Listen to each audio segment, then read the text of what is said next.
استحकाम Pakistan party ने नए सूबों के लिए तहरीक चलाने का ऐलान किया है। वफाकी वज़ीर मवासलात ने कहा कि पंजाब इतना बड़ा सूबा है और सिर्फ एक हाई कोर्ट है, हम सूबों के नाम तब्दील नहीं करना चाहते। सिंध में पीपल्स पार्टी 3 वज़ीर आला लगा दे लेकिन लोगों के मसाइल तो हल करे। PTI पर तनकीद करते हुए वाज़ेह किया कि दहशतगर्दों का साथ देने वाले मुल्क के खैर ख्वाह नहीं।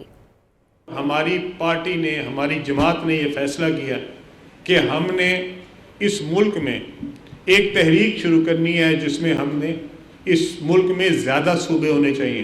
वो सूबे क्यों होने चाहिए? वो सूबे इसलिए होने चाहिए कि यहाँ पे एक हाई कोर्ट है, लाहौर हाई कोर्ट। हमारी पार्टी ने फैसला किया कि ये सूबों के नाम जो है वो बिल्कुल तब्दील नहीं करेंगे। हम जनूबी पंजाब के हक में हैं, हम शुमाली पंजाब के हक में हैं, हम एक सेंट्रल पंजाब के हक में हैं। हम सबसे अपील कर रहे हैं और ख़ास तौर पे अपनी हुक्मरान जमातों से कहना चाहता हूँ, अगर आपके पास सिंध में हुकूमत है तो बराए मेहरबानी आप एक वज़ीर आला की जगह अपने 3 वज़ीर आला बना लें।